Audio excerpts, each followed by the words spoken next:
Assalamualaikum warahmatullahi wabarakatuh. Nama saya Fani Ferina Sani, saya NIM 17 dari kelas 2A dari D3 Teknik Elektromedik. Di sini saya akan menjelaskan tentang Master Plan RSUD BA Rotendao. Nah, berikut kita lihat terdapat jalan umum yang dapat diakses oleh semua pengendara. Kemudian untuk pasien yang hendak masuk ke RS dapat melalui gerbang utama yang berada di depan rumah sakit. Nah, di sebelah kanan ini bisa kita lihat terdapat gedung IGD. Gedung IGD ini sudah betul tata letaknya, yaitu dapat diakses dengan mudah dari luar karena jaraknya tidak terlalu jauh dari gerbang masuk rumah sakit tadi. Namun, lokasi drop-off-nya tidak terlihat. Hal ini dapat mempengaruhi waktu yang dibutuhkan oleh pasien darurat, karena bisa saja pasien kebingungan mencari lokasi drop-off atau pintu masuknya dari IGD tersebut. Hal ini dapat disiasati dengan membuat tulisan IGD yang besar dan mencolok, serta menambahkan beberapa petunjuk untuk membantu pasien mengakses drop-off dari IGD tersebut. Selain itu, pasien yang hendak menuju IGD juga tadinya terhalang oleh tugu selamat datang yang tadi. Sebaiknya dibangun seperti gapura, jadi tidak menghalangi pintu gerbang masuk. Karena jika tugu tersebut diletakkan di tengah-tengah, maka akan menghabiskan tempat atau lebar dari gerbang masuk tersebut. Kemudian kita lihat jalur drop-off dari IGD tersebut merupakan one way atau satu jalur saja. Nah, hal ini sebetulnya sudah betul, namun karena lokasi parkirnya berada di depan IGD, kan sedikit membingungkan bagi pasien atau pengantar pasien yang datang ke IGD menggunakan kendaraan pribadinya, karena setelah kendaraannya mendrop off pasien, maka kendaraan tersebut harus putar balik untuk mengakses parkiran tersebut. Selanjutnya, di belakang IGD terdapat gedung farmasi. Nah, gedung farmasi ini ukurannya cukup besar dan luas. Jika pembagian ruangannya tepat, maka sirkulasi antara pengunjung dan keperluan petugas farmasi tersebut dapat berjalan dengan baik. Kemudian letak gedungnya sendiri berdekatan dengan gedung IGD, maka memudahkan pasien yang akan mengambil atau menebus obat pasca tindakan dari IGD. Kemudian di sebelah gedung farmasi terdapat gedung OK. Nah, letaknya dari gedung OK tersebut menurut saya kurang strategis karena berada di dekat akses pengunjung yang dapat meningkatkan kontaminasi dari virus atau bakteri. Sebaiknya gedung OK ini letakkan di tengah-tengah rumah sakit. Jadi untuk menghindari alasan psikologis pengunjung juga dan menghindari dari kontaminasi bakteri atau virus tadi. Kemudian dua gedung ini merupakan gedung ICU dan gedung rawat inap. Bisa kita lihat letaknya berdekatan dengan gedung OK yang tadi.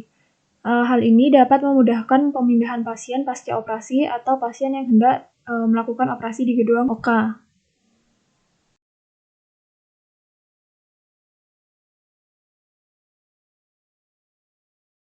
Kemudian area rumah sakit ini dilengkapi dengan gazebo dan area hijau yang nyaman untuk pengunjung.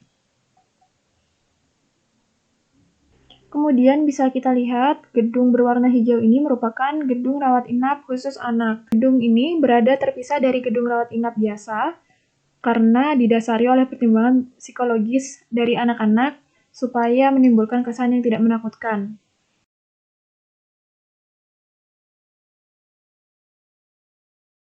Kemudian terdapat gedung UTD. UTD sendiri itu adalah unit transfusi darah. Nah, gedung ini terbilang berukuran kecil, namun bangunannya didesain memiliki dua lantai, yaitu lantai bawah dan lantai atas. Kemudian terdapat gedung laboratorium. Gedung ini letaknya menurut saya sudah strategis, karena dapat memudahkan alur pasien yang sehabis atau akan melakukan transfusi darah yang selanjutnya darahnya akan diteliti kembali di laboratorium tersebut. Kemudian bisa kita lihat di sini merupakan gedung radiologi.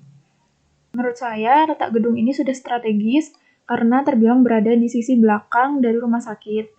Dan letaknya juga tidak berdekatan dengan area-area yang ramai sirkulasi manusianya.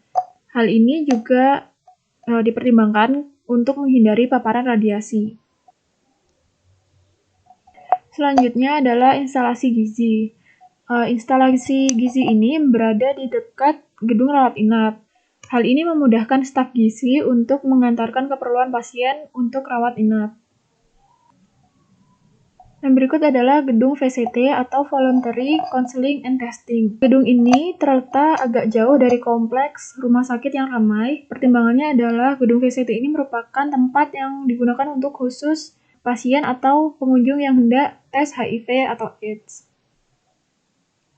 Kemudian ini adalah gedung laundry. Gedung laundry ini berada jauh juga dari kompleks rumah sakit yang ramai, karena gedung ini merupakan tempat sterilisasi supaya meminimalisir adanya kontaminasi bakteri dan virus ke pengunjung. Selanjutnya merupakan gedung powerhouse. Gedung powerhouse ini terletak di area paling belakang rumah sakit. Gedung ini merupakan pusat instalasi listrik dari rumah sakit tersebut.